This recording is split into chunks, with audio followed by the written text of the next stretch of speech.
बगलामुखी मंगलरूपिणी बगलामुखी मंगलकारिणी बगलामुखी मंगलदायिनी बगलामुखी मंगलम मंगलम बगलामुखी। जय जगन्माता देवी बगलामुखी। ओम ह्रीं बगलामुखी वरदे सर्वसौभाग्यप्रदायिनी समस्त भक्तानां सर्वाभीष्टं साधय साधय ह्रीं ओं स्वाहा। ఒక వ్యక్తి యొక్క జాతకం ప్రకారం జాతకంలోని 5వ స్థానంలో సూర్యుడు శని రాహువు గనుకుంటే అది పూర్వజన్మ పాపదోషాలకు సూచిక అని ఇదివరకు చెప్పటం జరిగింది. ఇప్పుడు 5వ స్థానం పూర్వపుణ్యస్థానమే కాదు, సంతాన స్థానం అని కూడా చెప్తున్నాను. 5వ స్థానం జాతకం ప్రకారం భార్య భర్త ఇరువురికి కూడా, అంటే దంపతులిద్దరికీ కూడా సూర్య శని రాహుగ్రహాలు గనక ఉంటే, లేక వాటి దృష్టి ఉన్నా సరే, లేక రాహువు శని మాత్రమే ఉన్నా, అది ఇరువురి జాతకంలో గనక ఉన్నట్లయితే అది నసంతాన యోగం. అలా అంటే వారిరువురికి సంతాన యోగమే ఉండదు. సంతాన యోగం లేదని ఒక స్త్రీ జాతకంలో ఉన్నట్లయితే గనక అది ప్రసవించే యోగమే లేదని స్త్రీ జాతకంలో ఉన్నట్లయితే పిల్లల భాగ్యం శక్తివంతంగా ఉన్నటువంటి భర్త జాతకాన్ని జోడిస్తే గనక కొన్ని పరిహారాలు చేసుకుంటే సంతాన యోగం ఉంటుంది. ఎప్పుడు 5వ స్థానంలో ఈ పాపగ్రహాలు ఉంటే గనక, లగ్నాధిపతి శుభకరంగా ఉండి గురుదృష్టి ఉంటే పరిహారం గనక చేసుకుంటే సంతానం కలుగుతుంది. ఇప్పుడు చాలామంది వచ్చి సంతాన యోగం లేదు, వివాహమై 10 ఏళ్లైంది 15 ఏళ్లైంది పిల్లలు లేరు అంటారు. దత్తత తీసుకోవచ్చా? టెస్ట్ ట్యూబ్ శిశువు కొరకు, టెస్ట్ ట్యూబ్ బేబీ, దాని కొరకు ప్రయత్నం చేయొచ్చా అలా అని అడుగుతూ ఉంటారు. ఆ విధంగా దత్తత తీసుకోవటానికి ఒక టెస్ట్ ట్యూబ్ శిశువు, టెస్ట్ ట్యూబ్ బేబీ సాధన కోసం మీరు గనక ప్రయత్నం చేయాలంటే, చేసిన ప్రయత్నం సఫలం కావాలన్నా మీరు సిద్ధంగా ఉండి మీరు ఆ కార్యానికి ప్రయత్నం చేస్తుంటే గనక, అంతకు ముందు మీరు మీ యొక్క జాతకాన్ని తీసుకుని ఒక ఆచార్యుణ్ణి సంప్రదించాల్సి ఉంటుంది. ఎందుకు అంటే ఇదివరకే ఒకసారి నేను చెప్పటం జరిగింది. మనకు 5వ స్థానంలో ఈ శని రాహుగ్రహాలు గనక ఉంటే మనకు పుట్టబోయే సంతానంతోటే మనకు కష్టనష్టాలు చేకూరుతాయి. అలా అని చెప్పటం జరిగింది కదా. అలా ఉంటే మనం దత్తత తీసుకోబోయే బిడ్డ ఏ పరిస్థితుల్లో ఉన్నటువంటి బిడ్డ, దత్తత తీసుకునేటప్పుడు తన తల్లిదండ్రులు ఎవరు అనే విషయం మనకు తెలియదు కదా. 90% వరకు ఆ బిడ్డ యొక్క పుట్టిన తేదీ సమయం మనకు తెలియదు. ఆ విషయాలు గనక తెలియకపోతే తన జాతకం మనకు దొరికే అవకాశం లేదు.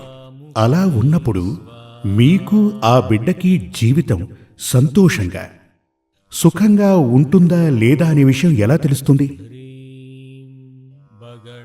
బిడ్డను దత్తత తీసుకున్నప్పుడు ఆ బిడ్డ ద్వారా మనకు సకల దోషాలు దుఃఖాలు అశాంతి సంక్రమిస్తే మనశ్శాంతిని కోల్పోవటం మనం చూస్తూ ఉంటాం.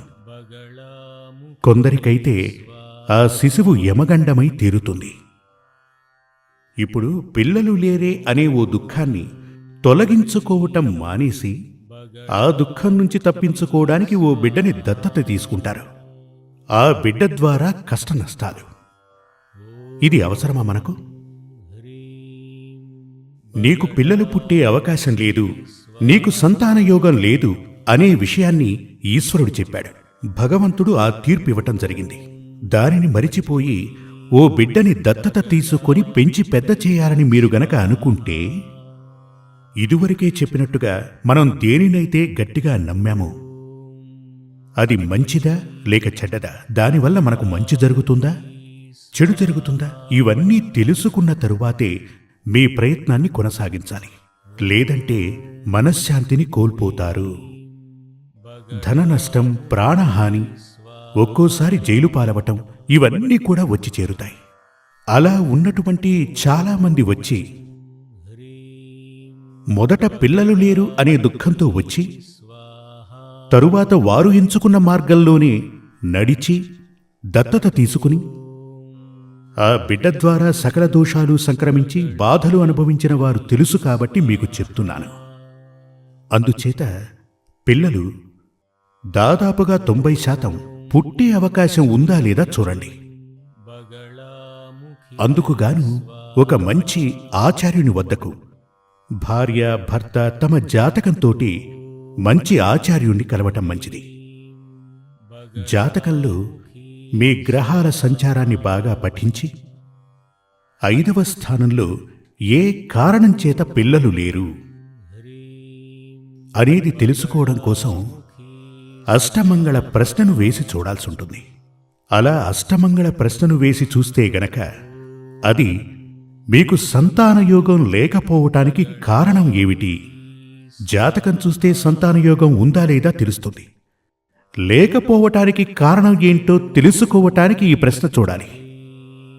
ఆ విధంగా చూసి ప్రసవించే యోగం ఉంటే గనక దానికి పరిహారాలు చేసుకుంటే మీ బీజం నుంచే మీకు సంతాన భాగ్యం కలిగితే మంచిదే కదా. అప్పుడు ఆ బిడ్డ యొక్క భవిష్యత్తు మనల్ని బేస్ చేసుకుని ఉంటుంది. లేదు అంటే ఒక బిడ్డని దత్తత తీసుకుని వస్తున్నప్పుడు అది కరెక్టా, తన జన్మ ఎలాంటిది, తల్లిదండ్రులు ఎవరు, అదేవిధంగా తన జాతకం ఇవన్నీ సరిగ్గా ఉండాలన్న నిబంధనైతే లేదు కదా. ఇవన్నీ నమ్మలేం కదా. అలా ఉన్నప్పుడు కరెక్ట్గా ఉన్నటువంటి ఒక బిడ్డని మీకు ముందుగానే తెలిసిన వాళ్లైనట్లయితే, మీ బంధువుల్లోనే ఉన్నవారైతే జాతకంతో పాటుగా తమ బిడ్డని మీకు దత్తతివ్వడానికి సిద్ధంగా ఉంటే ముందుగా ఆ బిడ్డను స్వీకరించడానికి ముందు, దత్తత తీసుకోవటానికి ముందు మీ జాతకంతో అతనికి సఖ్యత ఉందా. మన పెద్దవాళ్లు చెప్తూ ఉండేవారు, పూర్వజన్మలో మనకు శత్రువులుగా ఉన్నవారే ఈ జన్మలో మనకు బిడ్డలై జన్మిస్తారని ఓ నానుడి ఉండేదట. ఈ సందర్భంలో నేను మీకు ఆ విషయం చెప్తున్నాను. అప్పుడు మన బంధువుల ఇంట్లో జన్మించిన బిడ్డ మనకు దత్తపుత్రునిగానో దత్తపుత్రికగానో వస్తున్నటువంటి బిడ్డ మనకు శత్రువో కాదో మనకైతే తెలియదు కదా. అందుచేత చాలా ఖచ్చితంగా ఓ బిడ్డను దత్తత తీసుకునే ముందు సరిగ్గా తన యొక్క జాతకం తెలుసుకుని ఉండాలి. ఆ జాతకం ప్రకారం మీ జాతకంతో అతని జాతకాన్ని సరిపోల్చి, సరిపోతుందో లేదో, ఏదో ఒక దారిలో తద్వారా మీకు దోషాలు సంక్రమించనున్నాయా, ఉన్న మనశ్శాంతి మనం కోల్పోతున్నామా, ఇలాంటివన్నీ చూశాకే ఆ బిడ్డని దత్తత తీసుకోవాలి. లేదు అంటే బిడ్డలు లేరన్న దుఃఖంతో పాటుగా బిడ్డల వల్ల అనేక దుఃఖాలు వచ్చి చేరుతుంటాయి. ఈ కాలంలో ఇది కలియుగం. ఈ కలియుగంలో సంతానయోగం లేదు అంటే సంతానయోగం కలగటానికి యోగం ఉంది అంటే జాతకం ప్రకారం కొన్ని మార్పులు చేస్తే సరిపోతుందంటే హరిద్ర వినాయక హోమాన్ని చేయవలసి ఉంటుంది. అదే కలియుగంలో కలియో దేవి వినాయకో అలా అని వేదశాస్త్రాలు చెప్పటం జరిగింది. కలియో దేవి వినాయకో అలా అని అంటే ఈ కలియుగంలో దేవికి వినాయకునికి ప్రత్యక్షంగా మనందర్నీ కూడా కాపాడగలిగినటువంటి మహత్తర శక్తి ఉంది. అందుచేత హరిద్ర వినాయక హోమం ఇదివరకటి రోజుల్లో సంతాన గోపాలం, సంతాన భాగ్యం కలగటానికి సంతాన గోపాల హోమం చేసేవారు.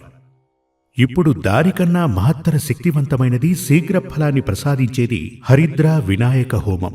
ఈ హరిద్ర వినాయక హోమం చేయటం వల్ల ఖచ్చితంగా, అంటే ఇదివరకున్నటువంటి పుత్రకామేష్టి యాగంతో సమానం. ఆ మంత్రాలే ఇందులోనూ ఉన్నాయి. అది చేయటం ద్వారా సంతానయోగం మనకు గనక ఉండి ఉంటే, కానీ కొన్ని సమస్యలు పూర్వజన్మ పాపదోషాల ద్వారా కొన్ని సమస్యలు వచ్చి దానివల్ల సంతానయోగం మనకు లేదు అంటే గనక ఖచ్చితంగా మనకు పిల్లలు పుడతారు. ఆ దోష పరిహారం చేసి, అంటే పూర్వజన్మ పాపదోష పరిహారం ముందుగా తొలగించవలసి ఉంటుంది. దానికి సహస్ర విరాజిత యాగం చేయాలి. సహస్ర విరాజిత యాగం చేసినప్పుడు పూర్వజన్మ పాపదోషాల వల్ల కలిగిన కష్టం, సమస్య తొలగిపోతుంది. ఆ తరువాత మనకు పిల్లలు పుట్టాలి. అందుకుగాను హరిద్రా వినాయక హోమం చేయాల్సి ఉంటుంది. కానీ ఇదంతా చెయ్యాలి అంటే ముందుగా జాతకాన్ని చూసి ఓకే అనుకున్న తర్వాతే భగవంతుని ఉత్తర్వుతో చేయాలి. లేదు అంటే మనం గనక హరిద్రా వినాయక హోమం, విరాజిత యాగం వాటి వల్ల ఎలాంటి లాభం ఉండదు. ఎప్పుడూ ఓ విషయం గుర్తుంచుకోండి, లేనటువంటి దాన్ని సృష్టించాలంటే ఏ మంత్రం చేతనూ ఎవరి వల్లనూ కాదు. కొంతమంది చెప్తూ ఉంటారు, విద్యా విజయప్రద యంత్రాన్ని వేసుకో, విద్యలో నీవు గొప్పవాడివవుతావు అంటారు. సంతాన గోపాలయాగం చేస్తే పిల్లలు పుడతారు. ధనవశ్య యంత్రాన్ని ఉంచుకో, ధనభాగ్యం సిద్ధిస్తుంది అంటారు. అదంతా ఊరికే, దానివల్ల ఉపయోగం లేదు. ధనవశ్య యంత్రాన్ని పెట్టుకోమని చెప్పిన వారే ధనం కోసం ప్రాకులాడుతుంటారు. అందుచేత అవన్నీ మూఢనమ్మకాలే. లేనటువంటి దాన్ని సృష్టించటానికి మంత్రం వల్లో మనిషి వల్లో కాదు, ఈశ్వరుని వల్లే అవుతుంది. మీ అందరికీ ఓ చిన్న ఉదాహరణ చెప్తాను, వినండి. చేతిలో ఓ విత్తనం మన దగ్గర ఉందనుకోండి, సీడ్ విత్తనం. అది గనక ఉంటే దాన్ని గనక నాటామంటే ఏమవుతుంది? అది పెరిగి మనకు ఉపయోగపడుతుంది కదా. అది బాగా ఉపయోగపడాలంటే మరికొన్ని విత్తనాలు చల్లాలి, వాటిని మనం ఉపయోగించుకోవాలి. అప్పుడు మన కోరిక తీరుతుంది. ఇదేమీ లేకుండా ఒట్టి చేతిని ఎలా అంటే పంట పండుతుందా? మనకు ఏం ఉపయోగపడుతుంది? మన కోరిక తీరదు కదా. అదేవిధంగా జాతకంలో యోగం గనక ఉంటే 100% మనం దాన్ని ఉపయోగించుకోవచ్చు, అది మంత్రశక్తి ద్వారా. లేదు అంటే నువ్వు నా దగ్గరికి రా, నీకు అన్నీ నేను చేస్తాను, ఇలా చెప్తూ పోయామంటే, అలా చెప్పే ఆచార్యవర్యులే ఈ శాస్త్రాలకు చెడ్డ పేరు తీసుకొస్తూ ఉంటారు. అటువంటి వారి దగ్గరకు వెళ్ళకండి. మంచిగా శాస్త్రాలను పఠించిన వారి దగ్గరకు వెళ్ళి మీ జాతకాల్ని చూపించారంటే మీకు సంతాన భాగ్యం ఉందా లేదా, ఉంది అంటే గనక ఆ దోష నివారణకు మనం ఏం చెయ్యాలి అన్న విషయాలు ఆయన మనకు చెప్తారు. లేక మీరు దత్తత తీసుకోవచ్చా, లేదంటే టెస్ట్ ట్యూబ్ బేబీ కోసం ప్రయత్నం చేయొచ్చా అన్నది కూడా ఆయనే చెప్తారు. అలా ఆయన పరిశీలించి మీకు సూచించిన ప్రకారం మీరు ప్రయత్నించాలి. అప్పుడే మీకు సంతోషం కలుగుతుంది, ఆనందం కలుగుతుంది. రాబోయే బిడ్డ ఒకవేళ పూర్వజన్మలో మీ సంతానమే అయ్యుండొచ్చు, అది కూడా అందులో తెలుస్తుంది.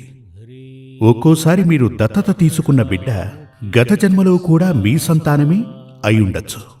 అందుకు ఓ కారణం ఉంటుంది. అదేమిటంటే, ఇప్పుడు ఒక యాక్సిడెంట్ జరిగిందనుకోండి, లేదంటే భూకంపం వచ్చిందనుకోండి. ఒక భూకంపం వచ్చి 1,00,000 మంది దాకా చనిపోయారు. లాతూర్ గురించి మనం విన్నాం కదా, ఇండియా లాతూర్లో భూకంపం వచ్చి 1,00,000 మంది దాకా చనిపోయారు అని. చూడండి, ఇప్పుడు అక్కడ చనిపోయిన వారి ఆయుష్ అక్కడితో ముగిసిపోలేదు.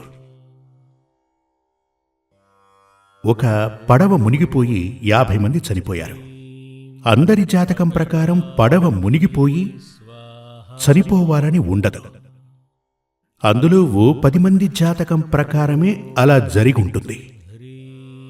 అలా అక్కడ చనిపోయినటువంటి ఆ ఆత్మలకు స్వర్గప్రాప్తి నరకప్రాప్తి లేకుండా మళ్లీ జన్మించే అవకాశం ఉంటుంది. దీనినే ఆత్మశాస్త్రం చెప్తుంది. అంటే ఒక ప్రమాదం ఏర్పడి అందులో ఓ 10 ఏళ్ల కుర్రాడున్నాడనుకోండి, ఆ కుర్రాడికి 50 ఏళ్ల దాకా ఆయుష్ ఉంది జాతకం ప్రకారం. ఆ ప్రమాదంలో అతను చనిపోయాడు. అలా గనక చనిపోతే ఆ ఆత్మకు వెనువెంటనే స్వర్గప్రాప్తో నరకప్రాప్తో కలగదు. ఆ ఆత్మకు చాలా త్వరగా కాలయాపనే లేకుండా ఈ భూమి నుంచే పునర్జన్మ ప్రాప్తిస్తుంది. ఈ విధంగా పునర్జన్మ పొందినటువంటి ఆ కుర్రాడు, ఆ ఆత్మ ఒకవేళ గత జన్మలో మీ సంతానమే అయ్యుండొచ్చు. దానిని గుర్తించడానికి ఉన్న ఒకే ఒక మార్గం జ్యోతిష్యమే. అది కూడా యోగ్యుడైన వ్యక్తిని అడిగితేనే తెలుస్తుంది. లేదు అంటే ఇంకేముంది? ఎప్పుడూ కూడా నమ్మకం ఉండాలి, మూఢ నమ్మకం ఉండకూడదు. మూఢ నమ్మకం మనల్ని దారి తప్పిస్తుంది. జై జగన్మాతాదేవి బగళాముఖి. సమస్త భక్తానాం సర్వాభీష్టం సాధయ సాధయ హరిం ఓం. శ్రీ సూర్యమంగళం అద్వైత వేద విద్యాపీఠంలో తాంత్రిక పూజల్లో సిద్ధహస్తులైన ఎందరో ఆచార్యులు అమావాస్య, పౌర్ణమి రోజుల్లో ప్రత్యేక యాగాలు నిర్వహిస్తారు.